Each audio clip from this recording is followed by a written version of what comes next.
Hey there, everyone. This is Jeff Murrin. Thanks for joining me in our continued discussion of Hamlet.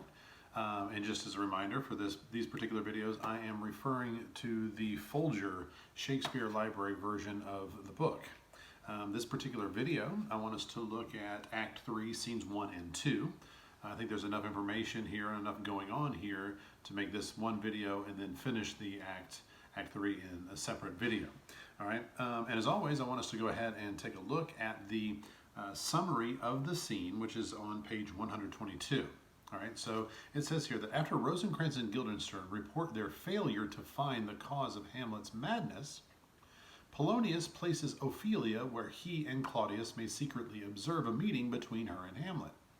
Hamlet is at first courteous to Ophelia, but suddenly he turns on her. He denies having loved her, asks where her father is, attacks womankind, and tells her she should enter a nunnery.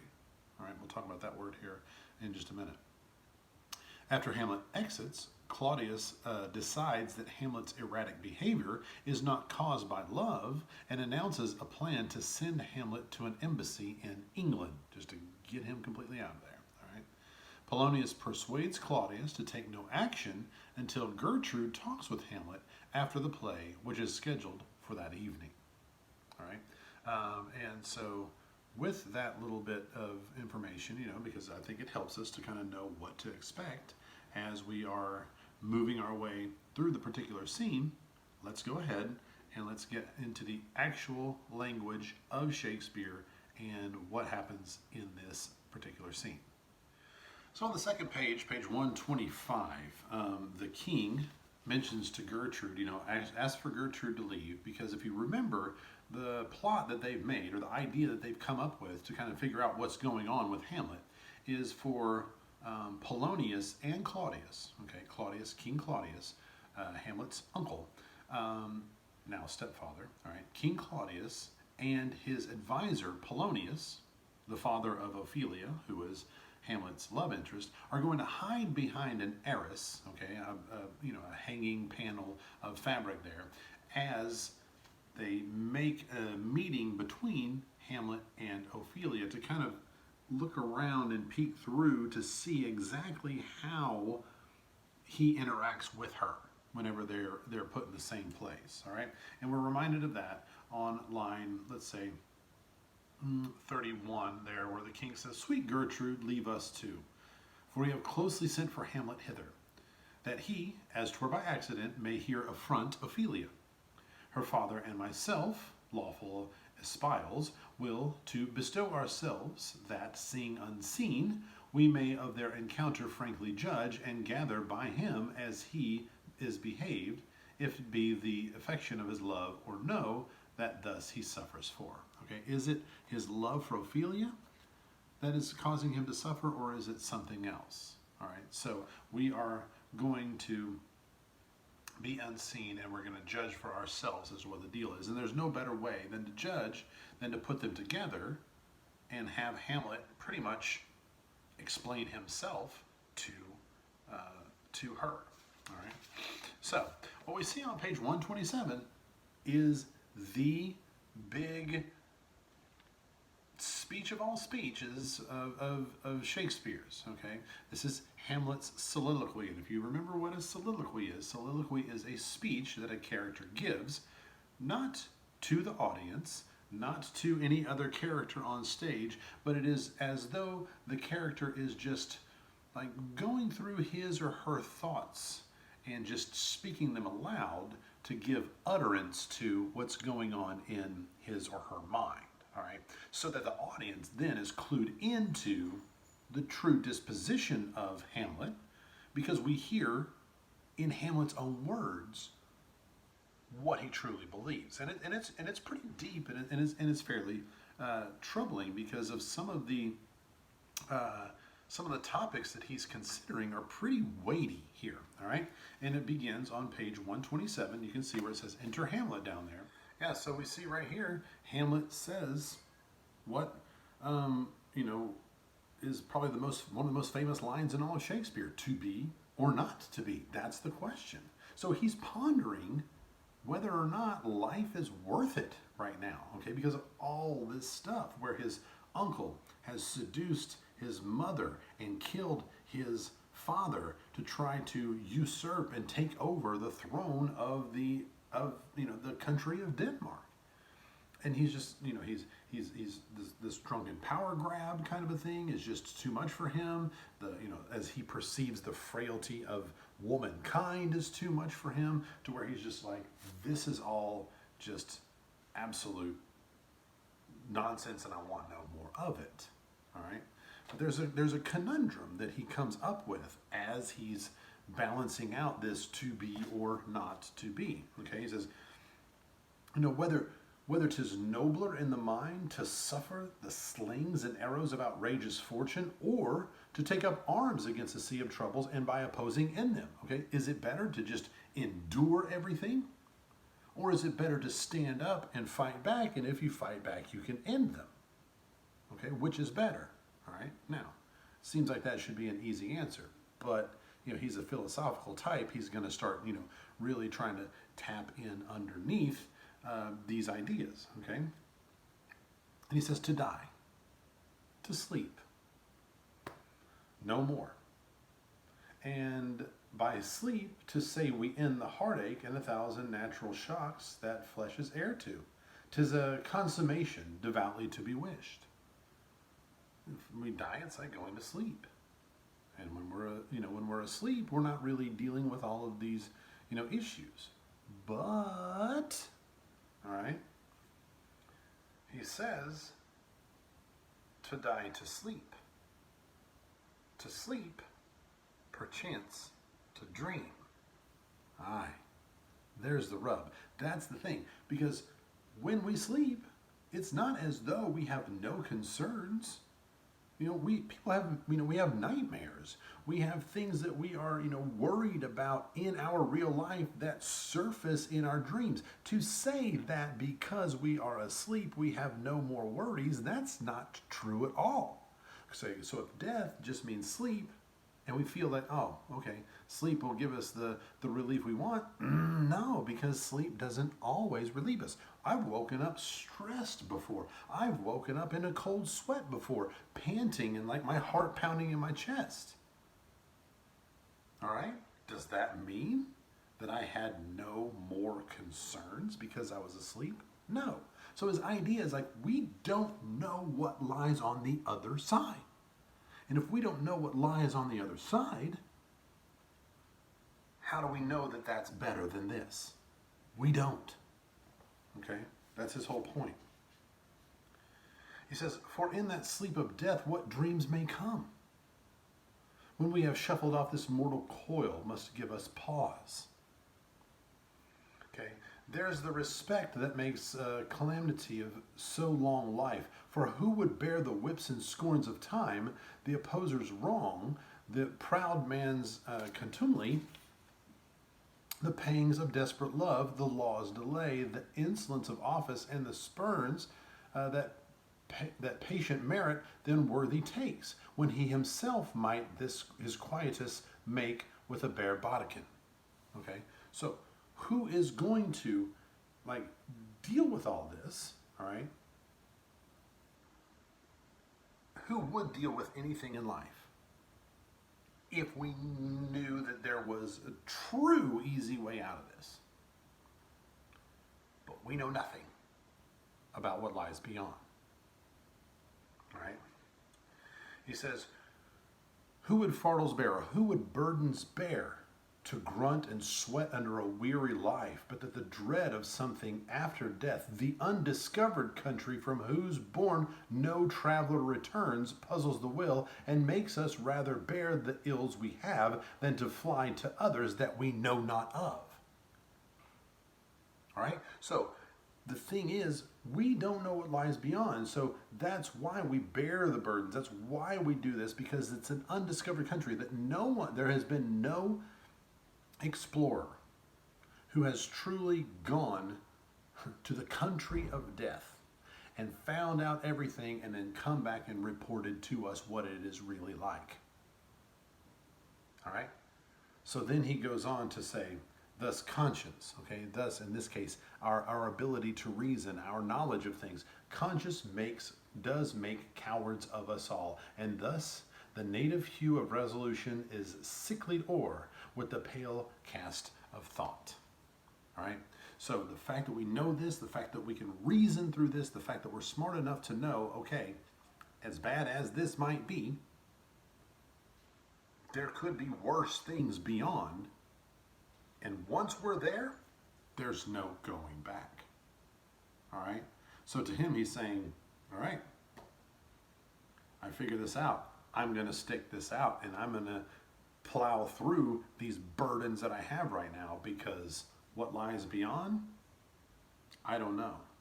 And because I don't know, I'm not willing to risk it.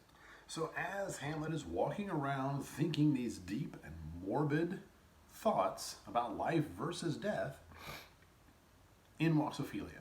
All right? She's on her own, and now they're going to, they've set up that encounter, this chance encounter between Ophelia and Hamlet to see how they interact with one another. Okay? Because remember, up until this time, Polonius, Ophelia's father, has believed that it is because Hamlet loves Ophelia, and because Ophelia has turned on Hamlet, that's what's driven him mad. Okay? But Hamlet's going to throw a monkey wrench into that theory here real quick. All right, I'm going to look at page 131. Beginning on line 125, he says, I did love you once. All right? And Ophelia says, indeed, my lord, you made me believe so.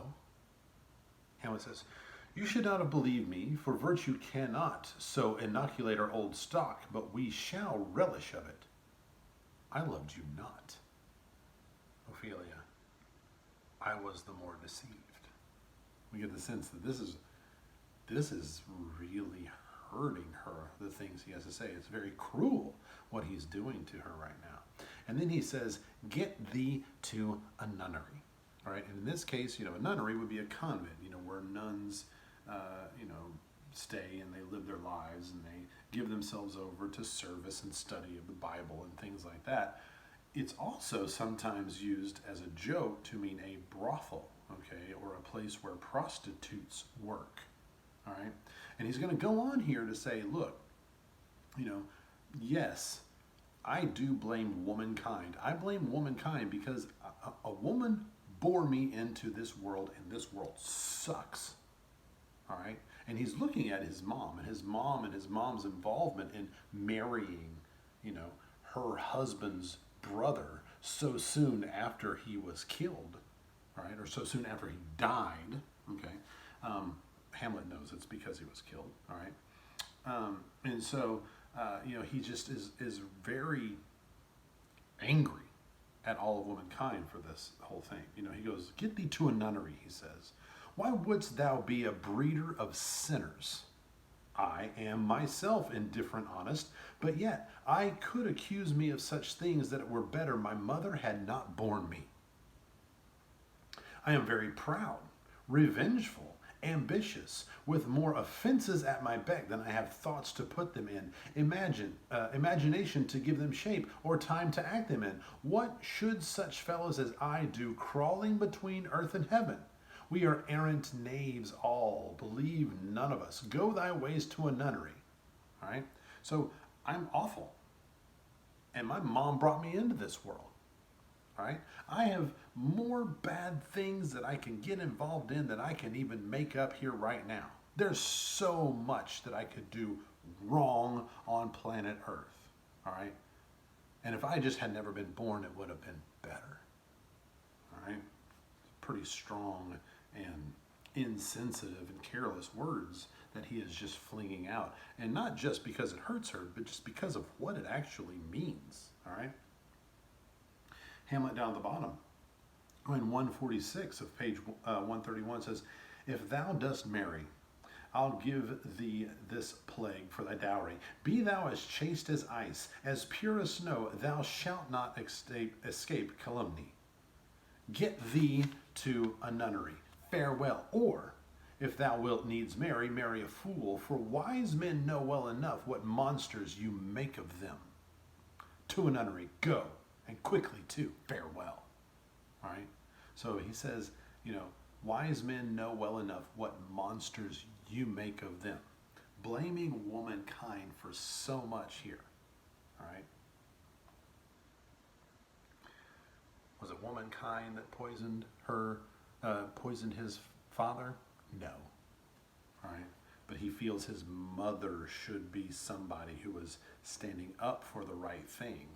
And she's been too weak in his mind and seduced, all right, by King Claudius. Well, if that's the case, King Claudius does bear a whole heck of a lot of responsibility here, okay?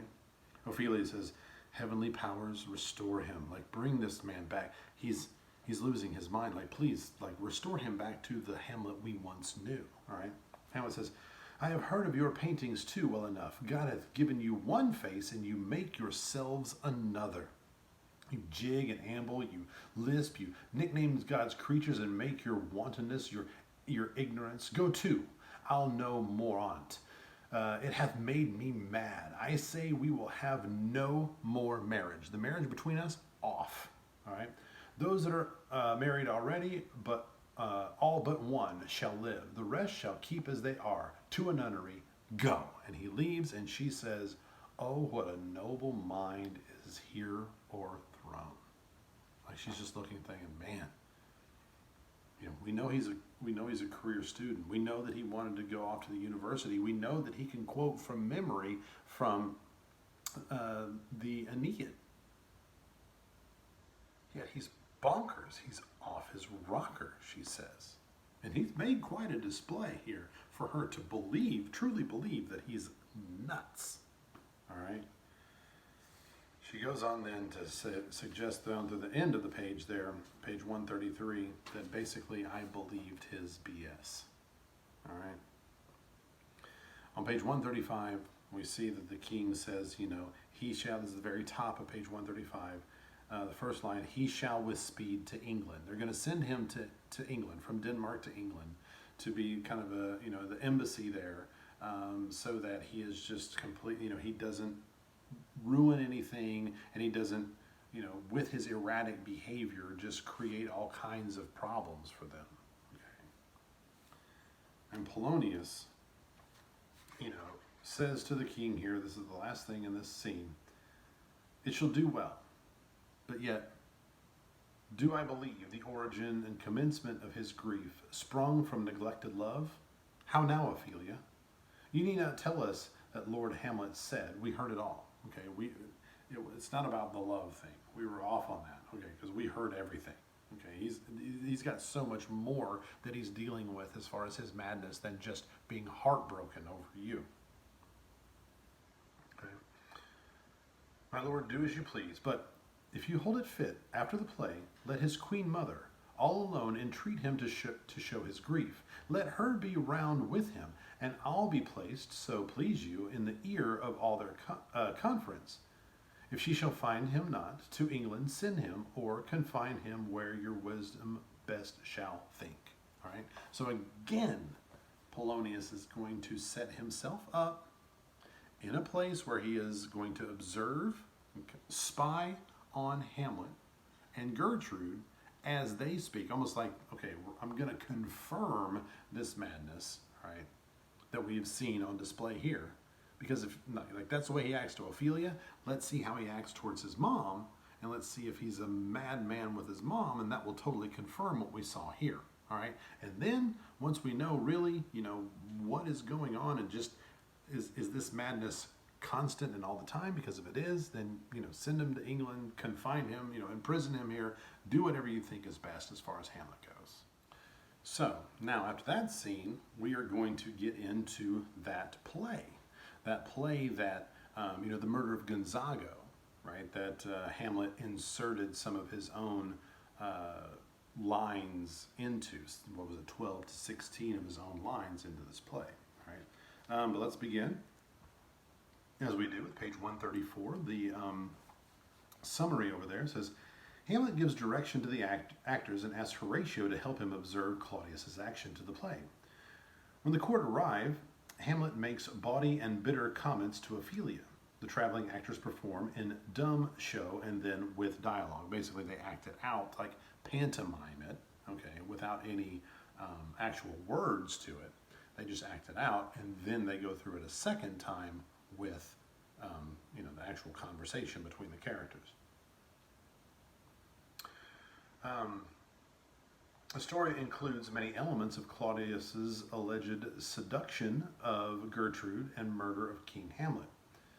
At the moment that the player king is murdered in his garden by his nephew, Claudius stops the play and rushes out.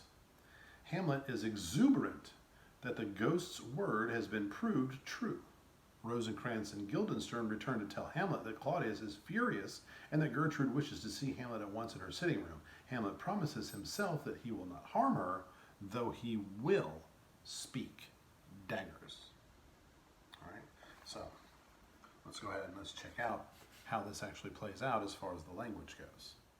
All right, so as we begin scene 2, what we see is Hamlet speaking with the actors, kind of working with the actors beforehand. It's almost like he's taken upon himself a bit of a directorial role to how this is going to play out. A writer as well, because he's written some parts, he said. All right, but one of the things he's talking about is like, if you're going to act, don't let us catch you acting.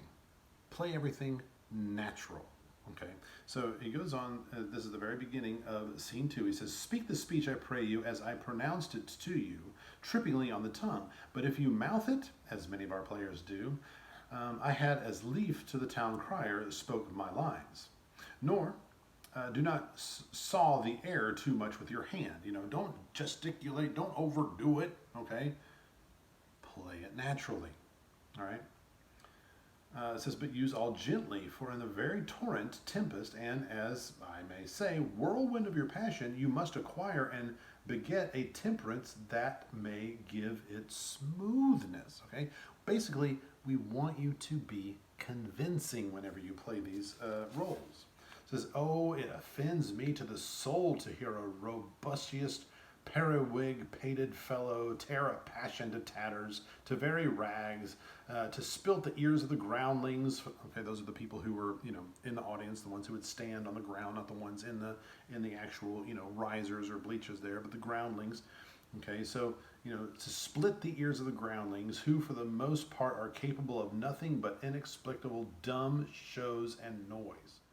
He continues on below that where it says on line about 18, it says, suit the action to the word to the action, with this special observance that you overstep not the modesty of nature. Don't overstep the modesty of nature, okay? Don't be this overacting type of a person, okay? And that drives me nuts too, all right? There's a time for comedy and people may want to overact, but not this, okay? And it just drives me nuts when I see people just so overly sappy, overly acting. It's like, instead of just being genuine, and that's what he wants genuine, because he wants this thing to sell. He wants this thing to hit where it really matters with actual people, all right?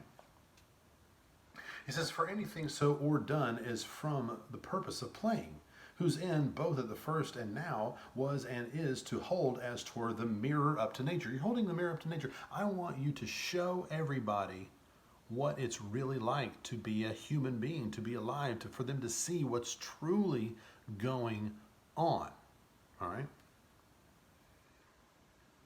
To show virtue her own features, scorn her own image, in the very age and body of the time, his form and pressure. All right, so give it really what it deserves. All right.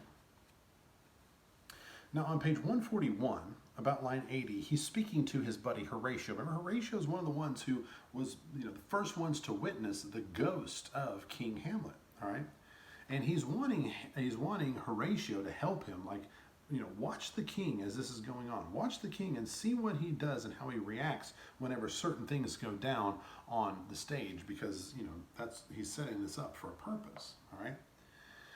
He says, there's a play tonight before the king. One scene of it comes near to the circumstance which I have told thee of my father's death. I pray thee, when you ceased that act afoot, even with the very comment of thy soul, observe my uncle. If his occulted guilt do not itself unkennel in one speech, it is a damned ghost that we have seen, and my imaginations are as foul as Vulcan's stithy. All right. Nothing is real. All right. If he's not rattled by what he's going to see up here, then all that truly was a ghost, and that's just, figment of our imagination and not truly my Father. All right. It says, give him a heedful note, for mine eyes will rivet to his face, and after we will both our judgment join in censure of his seeming. You watch, I'll watch. And if we both come up with the same idea and we see the same thing, then we'll know for a fact, all right? My views will be confirmed. You will confirm my views, I will confirm yours, and then we will know exactly what the truth is, okay? I do like this whole Vulcan thing here, for those of you who are familiar with Roman mythology. That's the one who built Aeneas's shield, and he is also known as Hephaestus in the Greek mythology. They're the one who made Achilles' shield. So anyway, it's interesting too that on the very next page, Polonius is mentioning that he once was an actor himself. All right, and Hamlet asks him at the top of the page, well, what were you in? He says, I was in Julius Caesar. So it's kind of an interesting way that Hamlet seems to be, not Hamlet, but Shakespeare seems to be referring to his own works within this particular work. All right, I played this where it says, I did enact Julius Caesar. I was killed in the Capitol. Brutus killed me. You'll see often in this play that Julius Caesar is mentioned. Julius Caesar, someone who was betrayed by someone that he trusted. He was betrayed by someone who he considered a friend, or even as close as a brother. He was of the height of power, and he was taken down, murdered, okay, and stabbed in the back by his friend, et tu, Brute, okay, we know that. So we're seeing some correlations here with what's going on in Denmark with Julius Caesar. So it is a bit ironic here. He's like, I once played Julius Caesar, and I was murdered in the Capitol. Okay. So we see here the actions on page 145, the dumb play, the play without any dialogue. All right, and on page 145, it's the part that's in italics there on page 145, line 145. All right, it says, enter a king and queen very lovingly, the queen embracing him and he her. She kneels and makes show of protestation unto him. He takes her up and declines his head upon her neck. He lies him down upon a bank of flowers. She, seeing him asleep, leaves him.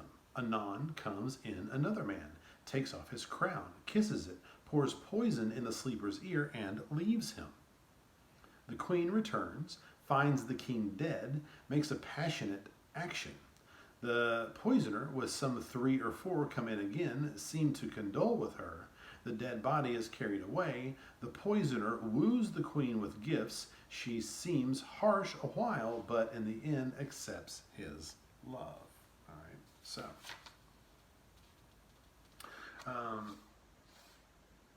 we see the play going on page 147 with the actual dialogue, though.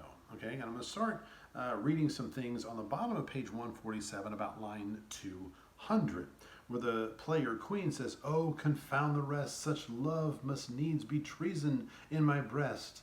In second husband let me be accursed. None wed the second, but who killed the first." All right. And Hamlet says, that's wormwood, that's poison right there, that line, okay? The queen says, the instances that second marriage move are base respects of thrift, but none of love. The second time I kill my husband dead, when second husband kisses me in bed. All right, so basically it says, there's an expediency why I would get married again. I wouldn't get married again because I'm actually in love, all right, but because it's thrifty, it's easy, it's simple, it's economical in a way, okay? And I actually end up killing my first husband a second time when I kiss my new husband in bed. So it's almost like this death is something that the first husband is going to have to feel over and over and over for all eternity. All right. The player king, which would be, in this case, Hamlet's father, or, the depiction of Hamlet's father. I do believe you think what you now speak, but what do we determine oft we break? All right. Then down at the bottom, the last two lines of 149 says, so think thou wilt no second husband wed, but die thy thoughts when thy first lord is dead. All right. So basically saying, you say this now, but we'll see how you react once I'm gone. All right. And the woman says, oh, no, this will never happen. I'll never do that. I'll never be like that. That's not how this is going to go down. And it's interesting that during the play, we see here, there's kind of a cut. And around line 253, Hamlet says, Madam, talking to his mom, Madam, how like you this play?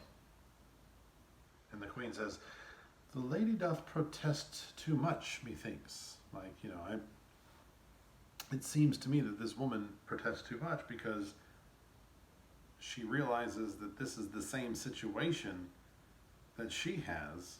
This woman protested, like she's making too big of a deal out of this, don't you think, Hamlet? I mean, because it's almost like she's feeling, a little hot under the collar there, right? Hamlet goes, oh, but she'll keep her word. Right? And so it goes on. And the king even asks, well, so what do you call this play? And Hamlet says, The Mousetrap. All right, to catch a rat, so to speak. Think about it that way, okay?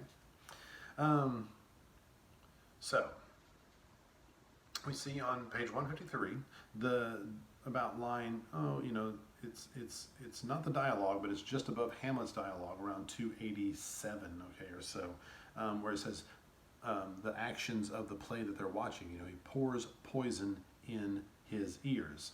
And Hamlet says, he poisoned him in the garden for his estate. His name's Gonzago. The story is extant and written in very choice Italian. You shall see anon how the murderer gets the love of Gonzago's wife. Okay, basically, you're going to see here in a minute how everything's going to play out exactly the way this thing played out in all reality. Okay? And Claudius rises. He's just like, he's had it. Like, he's been watching this thing and he's just been like, oh my gosh. And he just like, he can't take it anymore. And he gets up. And Ophelia says, the king rises. Hamlet, what? Frightened with false fire? The queen says, how fares my lord? Polonius, give o'er the play. Like, the play's over, and the king is just, give me some light away. Like, turn on the lights. I gotta go. I can't, he just totally bolts once he sees this happen. So, after, king leaves and everybody's just kind of, wigged out about what they just saw, okay, Hamlet's mom asks to meet with him. This is kind of what we were talking about earlier. Polonius wants to hide while they have a conversation to confirm whether or not Hamlet's, madness is legit. Okay. Rosencrantz says on line 359 on page 157, she desires to speak with you in her closet ere you go to bed. Hamlet says, we shall obey. Were she 10 times our mother, have you any further trade with us? Rosencrantz says, my lord, you once did love me. Hamlet says, and do still by these pickers and stealers. Rosencrantz says, good, my lord. What is your cause of distemper? Like, what is it that is driving you crazy? All right. You do surely bar the door upon your own liberty if you deny your griefs to your friend. Open up to me. Tell me what's going on. But of course, Hamlet doesn't trust them. And you'll even see he goes on and has a conversation on the very next page, Hamlet does, with Guildenstern. And he goes through this thing of like, here, play this recorder, this little flute. Play this flute for me. He's like, I can't. No, just go ahead, blow into it, and put your fingers where it's supposed to be, and let it play a tune. He's like, I can't play it. He goes, well, you've been trying to play me this whole time. Okay, he calls Guildenstern out. All right. And we see at the very end, page 161, Hamlet, line 424. And do such bitter business as the day would quake to look on. Soft now to my mother, O heart, lose not thy nature. Let not ever the soul of Nero enter this firm bosom.